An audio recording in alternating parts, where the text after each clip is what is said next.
आपका political science major 18 का एक इंपॉर्टेंट क्वेश्चन है कि महाशक्ति की अवधारणा को स्पष्ट कीजिए। एक राष्ट्र को महाशक्ति बनाने वाले आवश्यक तत्व कौन कौन से हैं।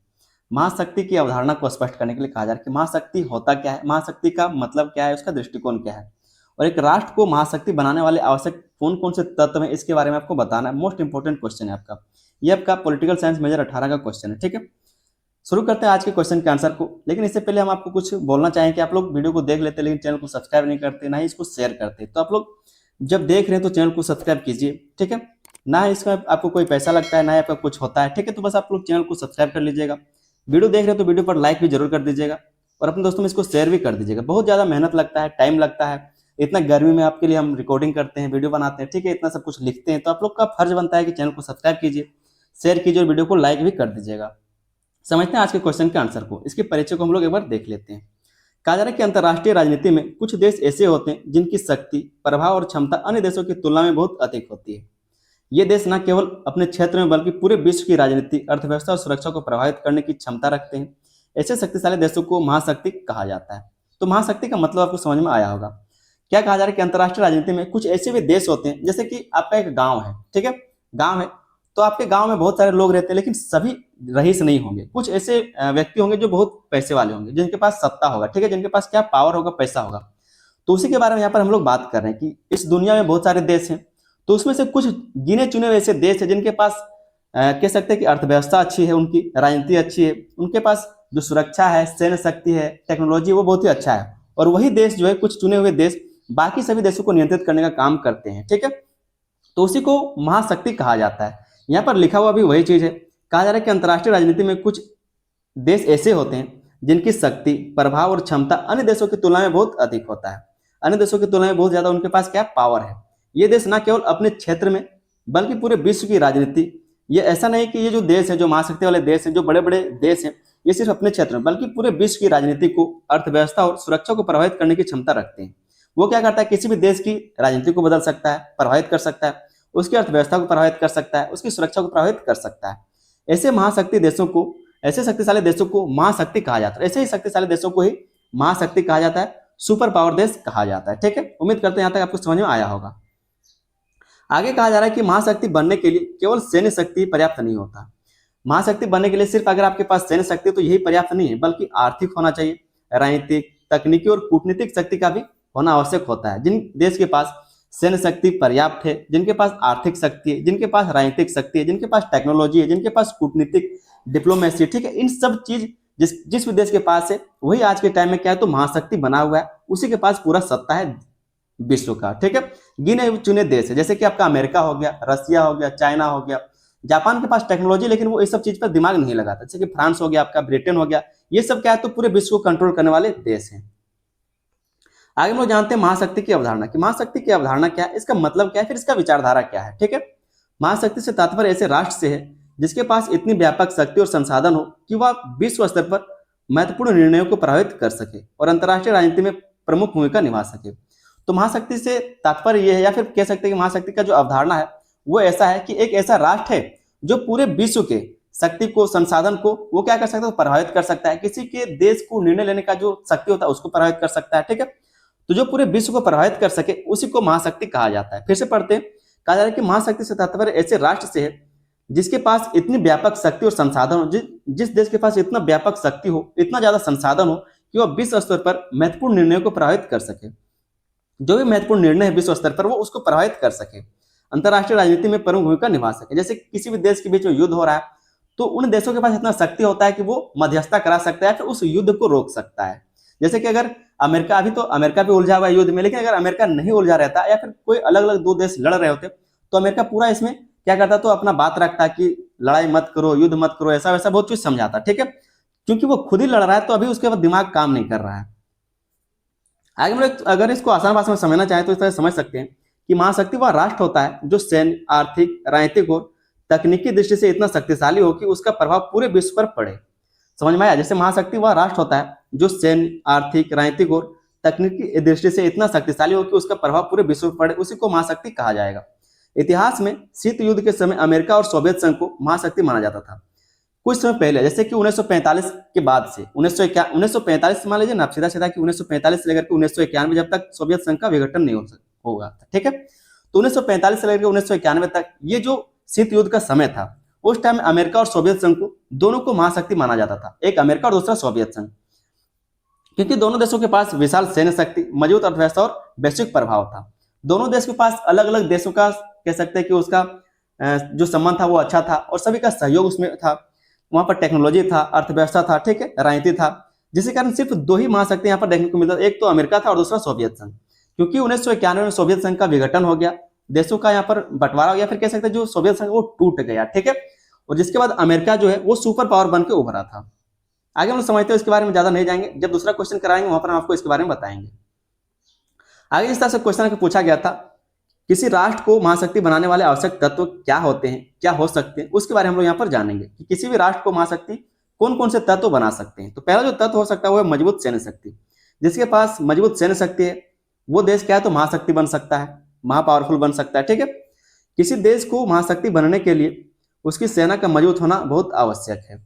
सेना में आधुनिक हथियार, प्रशिक्षित सैनिक, शक्तिशाली नौसेना और वायुसेना शामिल होते हैं। सेना का मतलब ऐसा नहीं कि सिर्फ जो लड़ने वाले सैनिक होते हैं वही, सेना का मतलब पूरा बेस, ठीक है, जो पूरा सेना होता है सब कुछ मिला करके, चाहे वायु का हो, थल का हो, जल का हो, ठीक है, हर तरह का सेना वहां पर होना चाहिए।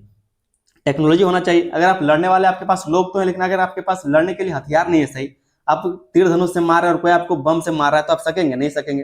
तो टेक्नोलॉजी का होना जरूरी है, आधुनिक हथियार का होना जरूरी है, प्रशिक्षित सैनिक, जो पढ़े लिखे सैनिक हैं, जो ट्रेनिंग लिए हुए सैनिक, प्रशिक्षित सैनिक हैं, शक्तिशाली नौसेना, वायुसेना, ये सब क्या है तो इसमें होना चाहिए, तब जाकर कोई भी देश महाशक्ति बन सकता है। मजबूत सैन्य शक्ति से देश अपनी सीमाओं की रक्षा कर सकता है और किसी भी खतरे का सामना कर पाता है, ठीक है। जिसके पास सैन्य शक्ति है, मजबूत सैन्य शक्ति, वो अपने देश की सीमाओं का रक्षा भी कर सकता है और किसी भी खतरे का सामना कर सकता है। जिन देशों के पास परमाणु हथियार और आधुनिक तकनीक होती है उनकी शक्ति और भी अधिक मानी जाती है, और जिन देशों के पास परमाणु हथियार है उनसे खुद ही बहुत सारे देश है वो नहीं लड़ते हैं। हालांकि परमाणु हथियार का आप ऐसे ही प्रयोग नहीं कर सकते जबरदस्ती, कोई भी देश अगर आपके पास विरोध करता है या फिर आपके साथ युद्ध करता है तो ऐसा नहीं कि आपके पास परमाणु बम तब उठा के पटक दिए, ऐसा नहीं होता है। उसके लिए भी कुछ परमिशन है, कुछ प्रोटोकॉल है, कुछ तरीका होता है।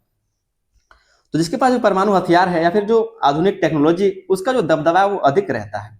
इसलिए सैन्य शक्ति किसी भी महाशक्ति का महत्वपूर्ण आधार होता है। इसलिए सैन्य शक्ति कहा जा रहा है कि किसी भी महाशक्ति का महत्वपूर्ण आधार होता है। तो ये एक तत्व है जो किसी भी देश को महाशक्ति बनने का आधार प्रदान करता है। दूसरा जो तत्व है वो है मजबूत अर्थव्यवस्था। सबसे जरूरी तो पैसा ही है, सेना तो बाद में आएगा ना, पहले पैसा जरूरी, पैसा आएगा तभी सेना बना सकते। टेक्नोलॉजी है लेकिन अगर पास पैसा नहीं तो उसको डेवलप नहीं कर सकते।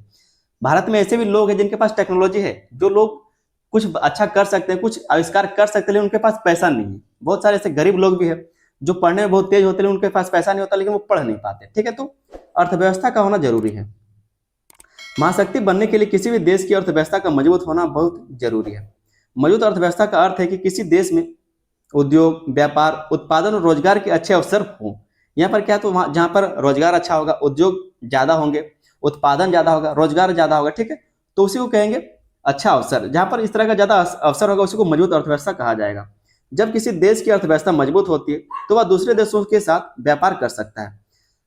क्या कहा जा रहा है कि जब किसी देश का अर्थव्यवस्था मजबूत होता है, जहां पर उत्पादन ज्यादा किया जा सकता है, जहां पर उद्योग ज्यादा है, जहां पर उद्योग ज्यादा है तो उत्पादन में ज्यादा होगा। जब उत्पादन ज्यादा होगा तो दूसरे देशों को अपना उत्पाद क्या करेगा, सेल कर सकता है, ठीक है, निर्यात कर सकता है। तो दूसरे देशों के साथ कहते हैं वो व्यापार कर सकता है, निवेश कर सकता है और अंतर्राष्ट्रीय स्तर पर प्रभाव बढ़ा सकता है। और जब कोई देश देखता है, जैसे कि मान लीजिए कि आपका गांव में, फिर से हम गांव का आपको उदाहरण दे रहे हैं, एक व्यक्ति बहुत ही मोटा व्यक्ति, मोटा मतलब ऐसा नहीं कि भारी है, मोटा का मतलब जो पैसों से मोटा है, ठीक है।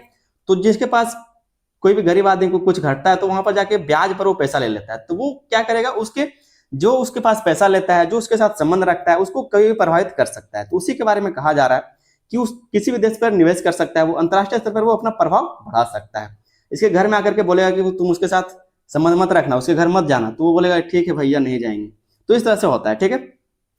इस प्रकार आर्थिक शक्ति किसी भी देश की अंतर्राष्ट्रीय स्थिति को मजबूत बनाता है। अगर आपके पास पैसा है तो आप कुछ कर सकते हैं, कुछ अच्छा कर सकते हैं बाकी लोगों से या फिर बाकी देशों से। अगला इसका तत्व है महाशक्ति के लिए, वो है विज्ञान और तकनीक में प्रगति। जिसके पास विज्ञान है, जिसके पास टेक्नोलॉजी है, उसकी प्रगति भी क्या है, तो महाशक्ति बनने का एक तत्व है ये। विज्ञान और तकनीक में उन्नति भी महाशक्ति बनने के लिए आवश्यक है। आज के समय में जिन देशों के पास आधुनिक तकनीक, अंतरिक्ष अनुसंधान, सूचना प्रौद्योगिकी और परमाणु तकनीक होती है, वे विश्व में अधिक शक्तिशाली माने जाते हैं। जिनके पास ये सारी चीजें हैं, जो अपने कह सकते हैं जो रॉकेट को ऊपर ऊपर भेज रहा है, ठीक है, जिसके पास टेक्नोलॉजी ज्यादा है, चांद पर जा रहा है, कोई मंगल पर जा रहा है, कोई सूर्य की खोज कर रहा है, मतलब सूर्य की तरह की अलग अलग कुछ सूर्य बनाने का प्रयास कर रहे हैं चाइना वाले लोग। तो जिसके पास ये सारी चीजें, जिनके पास विज्ञान, जिनके पास तकनीक है, वो क्या करेगा, महाशक्ति बन सकता है। आगे इसमें कहा जा रहा है कि उदाहरण के लिए उपग्रह, इंटरनेट, रक्षा तकनीक और चिकित्सा तकनीक में प्रगति किसी देश को आगे बढ़ाने में मदद करती है, ठीक है। जैसे किसी का कह सकते हैं जो उपग्रह है, उपग्रह मतलब सैटेलाइट, ठीक है, तो जिसके पास सैटेलाइट ज्यादा है, जो अधिक सैटेलाइट को उड़ा सकता है, पावरफुल सैटेलाइट को उड़ा सकता है, ठीक है, वो किसी भी देश पर नजर भी रख सकता है, किसी भी देश का मतलब कह सकते हैं इंच इंच पर वो नजर रख सकता है। तो रहेगा पैसा तभी तो उड़ा पाएगा, रहेगा टेक्नोलॉजी तभी तो उड़ा पाएगा, नहीं तो कहां से उड़ाएगा, दूसरा देश वाला थोड़ी दे देगा। तो अगला जो इसका तत्व है वो है राजनीतिक स्थिरता और अच्छा नेतृत्व। राजनीतिक स्थिरता होना चाहिए, देश में कह सकते हैं जो गृह युद्ध होता है वो नहीं होना चाहिए, जो देश का सरकार है उस पर भरोसा होना चाहिए, और अच्छा नेतृत्व होना चाहिए, मतलब जो देश का नेता उसका लीडरशिप भी बेहतर होना चाहिए। ऐसा नहीं कि जैसा जैसा वो काम कर रहा है देश का जनता भी चुपचाप देख रहा हो, तो दोनों तरीके से बेहतर होना चाहिए, राजनीतिक स्थिरता भी होनी चाहिए और अच्छा नेतृत्व भी होना चाहिए। किसी देश के अंदर राजनीतिक स्थिरता और मजबूत नेतृत्व होना भी महाशक्ति बनने के लिए आवश्यक है। यदि किसी देश में सरकार स्थिर होती है और नेता दूरदर्शी होते हैं, तो वे लंबे समय तक विकास की योजनाएं बना सकते हैं और देश को आगे बढ़ा सकते हैं। अच्छा नेतृत्व देश की विदेश नीति को मजबूत बनाता है और अंतर्राष्ट्रीय स्तर पर देश की प्रतिष्ठा को बढ़ाता है। तो अगर राजनीतिक स्थिरता बना रहेगा, अच्छा नेतृत्व करने वाला नेता रहेगा, तो भी महाशक्ति देश बन सकता है। पांचवा जो इसका तत्व है वो है प्रभावशाली कूटनीति, जो डिप्लोमेसी है, ठीक है। डिप्लोमेसी मतलब आप जो कूटनीति बनाते हैं किसी भी देश के लिए, रक्षा के लिए, ठीक है, देश के विकास के लिए, जो भी आप कूटनीति तैयार करते हैं वो बेहतर होना चाहिए, प्रभावशाली होना चाहिए। कूटनीति का अर्थ है अन्य देशों के साथ समझदारी और बातचीत के माध्यम से अच्छे संबंध बनाए रखना, ठीक है, इसको बोलते हैं डिप्लोमेसी। जिस देश के अधिक मित्र राष्ट्र होते हैं और जिसका प्रभाव अंतर्राष्ट्रीय संगठनों में अधिक होता है, उसकी शक्ति भी अधिक मानी जाती है। जैसे अभी हमारे पास तेल का संकट, गैस का संकट आपको देखने को मिल रहा है। अगर ईरान के साथ, सऊदी अरब के साथ या फिर अन्य खाड़ी देशों के साथ हमारा संबंध बेहतर रहता, अगर इतना घनिष्ठ रहता, इतना अच्छा रहता, तो वो क्या हमारे जहाजों को रोकता? नहीं रोकता, आराम से पार होने देता। तो प्रभावशाली कूटनीति का यहाँ पर थोड़ा सा कमी देखने को मिला, फिर भी कुछ ना कुछ तो आ ही रहा है, तो समझ सकते कुछ ना कुछ तो बेहतर है। अच्छी कूटनीति के माध्यम से कोई देश युद्ध के बिना ही अपने हितों की रक्षा कर सकता है और वैश्विक राजनीति में प्रभाव बढ़ा सकता है। तो ये भी क्या एक तत्व है जिसके माध्यम से आप क्या कर सकते हो, देश आपका महाशक्ति बन सकता है। किसी भी देश की महाशक्ति बनने का अगला जो तत्व है वो है प्राकृतिक संसाधन। अगर आपके पास प्राकृतिक संसाधन है तब भी आप महाशक्ति बन सकते हैं। किसी देश के पास यदि पर्याप्त प्राकृतिक संसाधन जैसे कि खनिज हो गए, तेल हो गया, गैस हो गया, पानी, उपजाऊ भूमि, ये सब कुछ हो, तो वह आर्थिक रूप से मजबूत बन सकता है, क्योंकि इन चीजों का वो क्या करेगा, निर्यात करेगा, अलग अलग देशों को बेचेगा। इन संसाधनों के कारण उद्योगों का विकास होता है और देश की अर्थव्यवस्था मजबूत होती है। इसलिए प्राकृतिक संसाधन भी किसी भी देश की महाशक्ति बनने में मदद करते हैं। किसी भी देश को महाशक्ति बनने के लिए क्या है, तो मदद करता है। ये क्या है, तो प्राकृतिक संसाधन अहम भूमिका निभाता है।